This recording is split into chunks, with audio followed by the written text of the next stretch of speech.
Hindi story YouTube channel में आपका स्वागत है। नमस्ते दोस्तों, आज की कहानी है बांका जमींदार मुंशी प्रेमचंद। ठाकुर प्रद्युम्न सिंह एक प्रतिष्ठित वकील थे और अपने हौसले और हिम्मत के लिए सारे शहर में मशहूर। उनके दोस्त अक्सर कहा करते कि अदालत की इजलास में उनके मर्दाना कमाल ज्यादा साफ तरीके पर जाहिर हुआ करते हैं। इसी की बरकत थी कि बावजूद इसके कि उन्हें शायद ही कभी किसी मामले में सुरखरुई हासिल होती थी, उनके मुवक्किलों की भक्ति भावना में जरा भर भी फर्क नहीं आता था।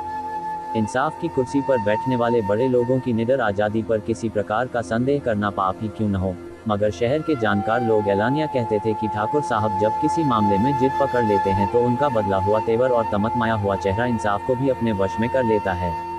एक से ज्यादा मौकों पर उनके जीवट और जिगर ने वे चमत्कार कर दिखाए थे जहां की इंसाफ और कानून के जवाब दे दिया। इसके साथ ही ठाकुर साहब मर्दाना गुणों के सच्चे जौहरी थे। अगर मुवक्किल को कुश्ती में कुछ पैठ हो तो यह जरूरी नहीं था कि वह उनकी सेवाएं प्राप्त करने के लिए रुपया पैसा दे। इसलिए उनके यहाँ शहर के पहलवानों और फैकेतों का हमेशा जमघट रहता था और यही वह जबरदस्त प्रभावशाली और व्यवहारिक कानूनी बारीकी थी जिसकी काट करने में इंसाफ को भी आगा पीछा सोचना पड़ता। वे गर्व और सच्चे गर्व की दिल से कदर करते थे। उनके बेतकल्लुफ घर की ड्योढ़ियां बहुत ऊंची थी, वहां झुकने की जरूरत न थी। इंसान खूब सिर उठाकर जा सकता था। यह एक विश्वस्त कहानी है कि एक बार उन्होंने किसी मुकदमे को बावजूद बहुत विनती और आग्रह के हाथ में लेने से इनकार किया। मुवक्किल कोई अक्खड़ देहाती था। उसने जब आरजू मिन्नत से काम निकलते न देखा तो हिम्मत से काम लिया। वकील साहब कुर्सी से नीचे गिर पड़े और बिफरे हुए देहाती को सीने से लगा लिया। धन और धरती के बीच आदिकाल से एक आकर्षण है। धरती में साधारण गुरुत्वाकर्षण के अलावा एक खास ताकत होती है जो हमेशा धन को अपनी तरफ खींचती है। सूद और तमस्सुक और व्यापार ये दौलत की बीच की मंजिलें हैं, जमीन उसकी आखिरी मंजिल है। ठाकुर प्रद्युम्न सिंह की निगाहें बहुत अरसे से एक बहुत उपजाऊ मौज पर लगी हुई थी, लेकिन बैंक का अकाउंट कभी हौसले को कदम नहीं बढ़ाने देता था। यहाँ तक कि एक दफा उसी मौज का जमींदार एक कत्ल के मामले में पकड़ा गया।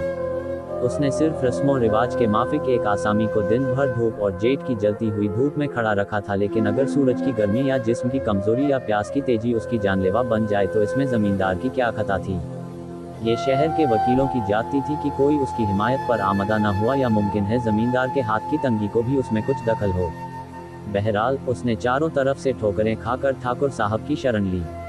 मुकदमा निहायत कमजोर था। पुलिस ने अपनी पूरी ताकत से धावा किया था और उसकी कुमक के लिए शासन और अधिकार के ताजे से ताजे रिसाले तैयार थे।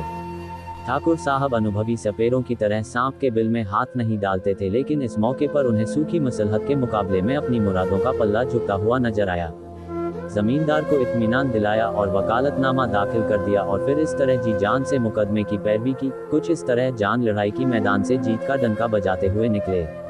जनता की जबान इस जीत का सेहरा उनकी कानूनी पैठ के सर नहीं, उनके मर्दाना गुणों के सर रखती है, क्योंकि उन दिनों वकील साहब नजीरों और दफाओं की हिम्मत तोड़ पेचीदगियों में उलझने के बजाय दंगल की उत्साहवर्धक दिलचस्पियों में ज्यादा लगे रहते थे। लेकिन ये बात जरा भी यकीन करने के काबिल नहीं मालूम होती। ज्यादा जानकार लोग कहते हैं कि अनार के बमगोलों और सेब और अंगूर की गोलियों ने पुलिस के इस पुरशोर हमले को तोड़कर बिखेर दिया। गरज की मैदान हमारे ठाकुर साहब के हाथ रहा। जमींदार की जान बची। मौत के मुंह से निकल आया, उनके पैरों पर गिर पड़ा और बोला, ठाकुर साहब, मैं इस काबिल तो नहीं कि आपकी खिदमत कर सकूं। ईश्वर ने आपको बहुत कुछ दिया है, लेकिन कृष्ण भगवान ने गरीब सुदामा के सूखे चावल खुशी से कबूल किए थे। मेरे पास बुजुर्गों की यादगार छोटा सा वीरान मौजा है, उसे आपकी भेंट करता हूँ। आपके लायक तो नहीं, लेकिन मेरी खातिर इसे कबूल कीजिए। मैं आपका जस कभी न भूलूंगा। वकील साहब फड़क उठे। 2-4 बार निष्प्रिय बैरागियों की तरह इनकार करने के बाद इस भेंट को कबूल कर लिया। मुंह मौगी मुराद मिली। इस मौज के लोग बेहद सरदश और झगड़ालू थे, जिन्हें इस बात का गर्व था कि कभी कोई जमींदार उन्हें बस में नहीं कर सका। लेकिन जब उन्होंने अपनी बागडोर प्रद्युम्न सिंह के हाथों में जाते देखी तो चौकड़ियां भूल गए। एक बदलगाम घोड़े की तरह सवार को कनखियों से देखा, कनौतियां खड़ी की, कुछ हिनहिनाए और तब गर्दनें झुका दी। समझ गए कि यह जिगर का मजबूत आसन का पक्का शहसवार है। आषाढ़ का महीना था। किसान गहने और बर्तन बेच बेच कर बैलों की तलाश में दर बदर फिरते थे। गांवों की बूढ़ी बनियाई नवेली दुल्हन बनी हुई थी और फाका करने वाला कुम्हार बारात का दूल्हा था। मजदूर मौके के बादशाह बने हुए थे। टपकती हुई छतें उनकी कृपा दृष्टि की राह देख रही थी। घास से ढके हुए खेत उनके ममतापूर्ण हाथों के मोहताज। जिसे चाहते थे बसाते थे, जिस चाहते थे उजाड़ते थे। आम और जामुन के पेड़ों पर आठों पहर निशानेबाज मनचले लड़कों का धावा रहता था। बूढ़े गर्दनों में झोलियां लटकाए पहर रात से टपके की खोज में घूमते नजर आते थे, जो बुढ़ापे के बावजूद भोजन और जाप से ज्यादा दिलचस्प और मजेदार काम था। नाले पुरशोर, नदियां अथाह, चारों तरफ हरियाली और खुशहाली। इन्हीं दिनों ठाकुर साहब मौत की तरह, जिसके आने की पहले से कोई सूचना नहीं होती, गांव में आए। एक सजी हुई बारात थी, हाथी और घोड़े और साज सामान, लठैतों का एक रिसाला सा था। गांव ने ये तुमतड़ाक और आन बान देखी तो रहे सहे होश उड़ गए। घोड़े खेतों में एड़ने लगे और गुंडे गलियों में। शाम के वक्त ठाकुर साहब ने अपने असामियों को बुलाया और बुलंद आवाज में बोले, मैंने सुना है कि तुम लोग सरकश हो और मेरी सरकशी का हाल तुमको मालूम ही है। अब ईंट और पत्थर का सामना है, बोलो क्या मंजूर है। एक बूढ़े किसान ने बेद के पेड़ की तरह कांपते हुए जवाब दिया, सरकार आप हमारे राजा हैं, हम आपसे ऐंठ कर कहाँ जाएंगे।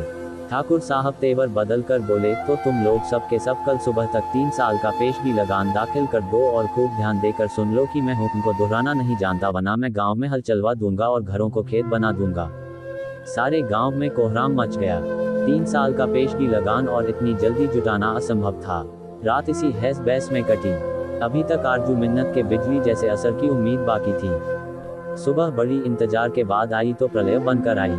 एक तरफ तो जोर जबरदस्ती और अन्याय अत्याचार का बाजार गर्म था, दूसरी तरफ रोती हुई आंखों, सरदाहों और चीख पुकार का, जिन्हें सुनने वाला कोई न था। गरीब किसान अपनी अपनी पोटलियां लादे, बेकस अंदाज से ताकते, औखे में याचना भरे बीवी बच्चों को साथ लिए रोते बिलखते किसी अज्ञात देश को चले जाते थे।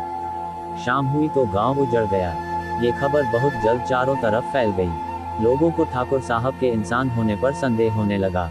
गांव वीरान पड़ा हुआ था, कौन उसे आबाद करे, किसके बच्चे उसकी गलियों में खेलें, किसकी औरतें कुओं पर पानी भरें। राह चलते मुसाफिर तबाही का ये दृश्य आंखों से देखते और अफसोस करते। नहीं मालूम उन वीराने देश में पड़े हुए गरीबों पर क्या गुजरी। आह, जो मेहनत की कमाई खाते थे और सर उठाकर चलते थे, अब दूसरों की गुलामी कर रहे हैं।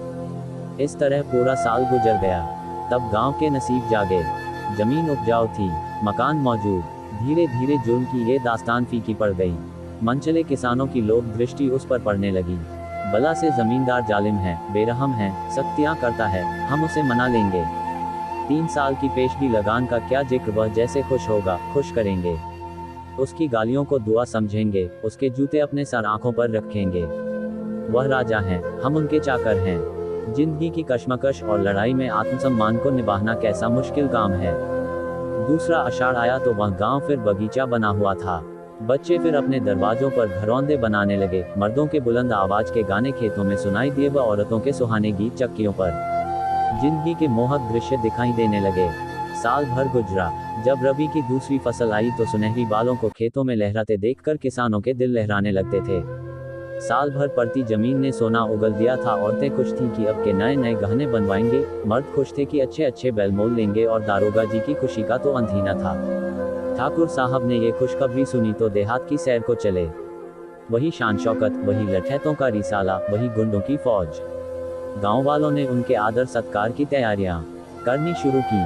मोटे ताजे बकरों का एक पूरा गला चौपाल के दरवाज पर बांधा, लकड़ी के अंबार लगा दिए, दूध के हौज भर दिए। ठाकुर साहब गांव की मेड़ पर पहुंचे तो पूरे 100 आदमी उनकी अगवानी के लिए हाथ बांधे खड़े थे। लेकिन पहली चीज जिसकी फरमाइश हुई वह लेमनेड और बर्फ थी। असामियों के हाथों के तोते उड़ गए। यह पानी की बोतल इस वक्त वहां अमृत के दामों बिक सकती थी। मगर बेचारे देहाती अमीरों के चोचले क्या जाने। मुजरिमों की तरह सिर झुकाए भौचक खड़े थे। चेहरे पर झेप और शर्म थी, दिलों में धड़कन और भय। ईश्वर, बात बिगड़ गई है, अब तुम ही संभालो। बर्फ की ठंडक न मिली तो ठाकुर साहब की प्यास की आग और भी तेज हुई। गुस्सा भड़क उठा, कड़क कर बोले, मैं शैतान नहीं हूँ कि बकरों के खून से प्यास बुझाऊं। मुझे ठंडा बर्फ चाहिए और यह प्यास तुम्हारे और तुम्हारी औरतों के आंसुओं से ही बुझेगी।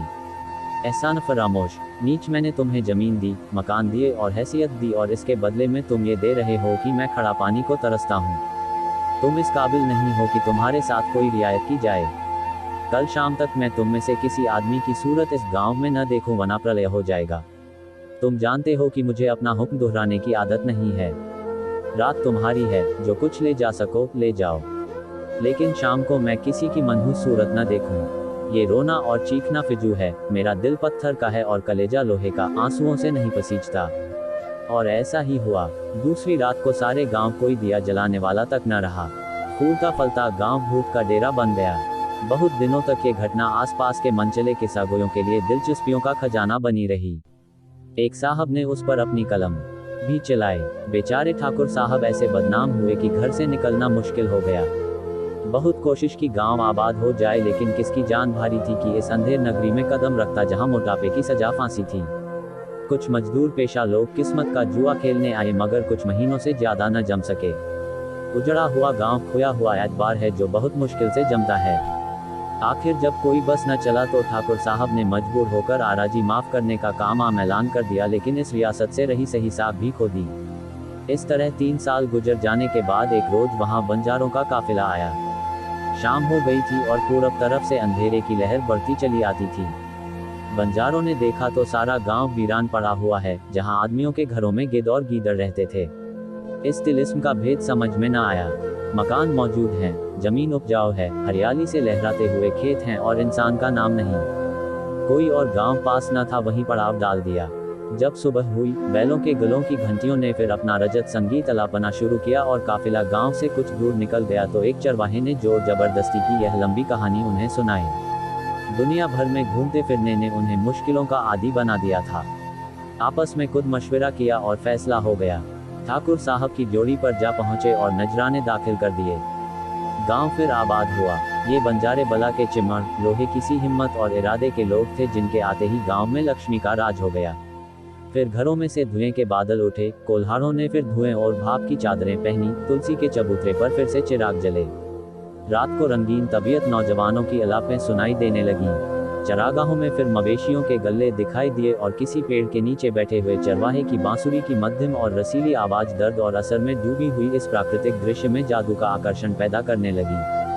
भादों का महीना था। कपास के फूलों की सुर्ख और सफेद चिकनाई, तिल की ऊदी बहार और सन का शोक पीलापन अपने रूप का जलवा दिखाता था। किसानों की मड़ैया और छप्परों पर भी फल फूल की रंगीनी दिखाई देती थी। उस पर पानी की हल्की हल्की फुहारें प्रकृति के सौंदर्य के लिए श्रृंगार करने वाली का कमा दे रही थीं। जिस तरह साधुओं के दिल सत्य की ज्योति से भरे होते हैं, उसी तरह सागर और तालाब साफ शफाफ पानी से भरे थे। शायद राजा इंद्र कैलाश की तरावट भरी ऊंचाइयों से उतरकर अब मैदानों में आने वाले थे। इसीलिए प्रकृति ने सौंदर्य और सिद्धियों और आशाओं के भी भंडार खोल दिए थे। वकील साहब को भी सैर की तमन्ना ने गुदगुदाया। हमेशा की तरह अपने रईसाना ठाट बाट के साथ गांव में आ पहुंचे।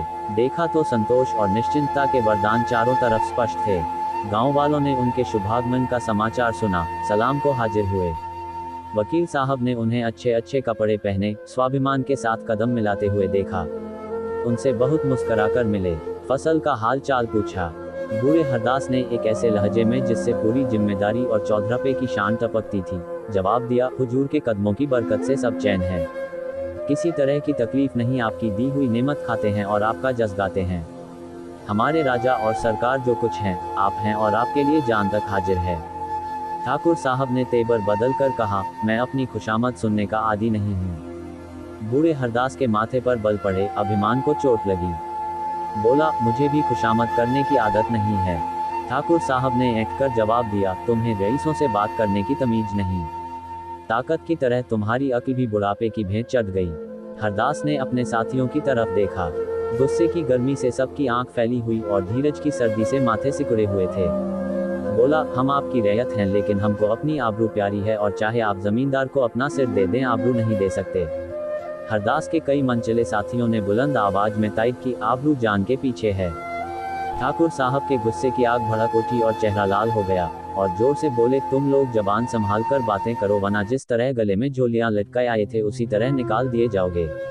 मैं प्रद्युम्न सिंह हूँ, जिसने तुम जैसे कितने ही हेकड़ों को इसी जगह कुचलवा डाला है। ये कहकर उन्होंने अपने रिसाले के सरदार अर्जुन सिंह को बुलाकर कहा, ठाकुर, अब इन चीटियों के पर निकल आए हैं, कल शाम तक इन लोगों से मेरा गांव साफ हो जाए। हरदास खड़ा हो गया। गुस्सा अब चिनगारी बनकर आंखों से निकल रहा था। बोला, हमने इस गांव को छोड़ने के लिए नहीं बसाया है। जब तक जिएंगे इसी गांव में रहेंगे, यही पैदा होंगे और यही मरेंगे। आप बड़े आदमी हैं और बड़ों की समझ भी बड़ी होती है।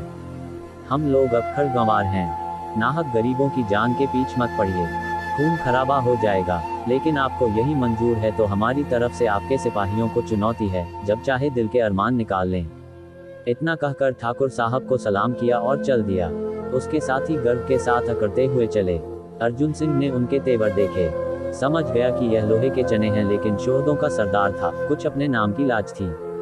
दूसरे दिन शाम के वक्त जब रात और दिन में मुठभेड़ हो रही थी, इन दोनों जमातों का सामना हुआ। फिर वह धौल धप्पा हुआ कि जमीन थर्रा गई। जवानों ने मुंह के अंदर वह माँ के दिखाए कि सूरज डर के मारे पश्चिम में जा छिपा। तब लाठियों ने सिर उठाया, लेकिन इससे पहले कि वह डॉक्टर साहब की दुआ और शुक्रिया की मुस्तहक हों, अर्जुन सिंह ने समझदारी से काम लिया। ताहम उनके चंद आदमियों के लिए गुड़ और हल्दी पीने का सामान हो चुका था। वकील साहब ने अपनी फौज की यह बुरी हालतें देखी, किसी के कपड़े फटे हुए, किसी के जिस्म पर गर्द जमी हुई, कोई हाँफते हाँफते बेदम। खून बहुत कम नजर आया, क्योंकि यह एक अनमोल चीज है और इसे डंडों की मार से बचा लिया गया। तो उन्होंने अर्जुन सिंह की पीठ ठोकी और उसकी बहादुरी और जौबाजी की खूब तारीफ की। रात को उनके सामने लड्डू और इमरतियों की ऐसी वर्षा हुई कि यह सब गर्द गुबार धुल गया। सुबह को इस रिसाले ने ठंडे ठंडे घर की राह ली और कसम खा गए कि अब भूलकर भी इस गांव का रुख न करेंगे। तब ठाकुर साहब ने गांव के आदमियों को चौपाल में तलब किया। उनके इशारे की देर थी, सब लोग इकट्ठे हो गए। अख्तियार और हुकूमत अगर घमंड की मसनत से उतर आए तो दुश्मनों को भी दोस्त बना सकती है। जब सब आदमी आ गए तो ठाकुर साहब एक एक करके उनसे बगलगीर हुए और बोले, मैं ईश्वर का बहु ऋणी हूँ कि मुझे गांव के लिए जिन आदमियों की तलाश थी, वह लोग मिल गए। आपको मालूम है कि यह गांव कई बार उजड़ा और कई बार बसा। उसका कारण यही था कि वे लोग मेरी कसौटी पर पूरे न उतरते थे। मैं उनका दुश्मन नहीं था, लेकिन मेरी दिली आरजू ये थी कि इस गांव में वे लोग आबाद हों जो जुल्म का मर्दों की तरह सामना करें, जो अपने अधिकारों और रियायतों की मर्दों की तरह हिफाजत करें, जो हुकूमत के गुलाम न हों, जो रोब और अख्तियार की तेज निगाह देखकर बच्चों की तरह डर से सहम न जाए।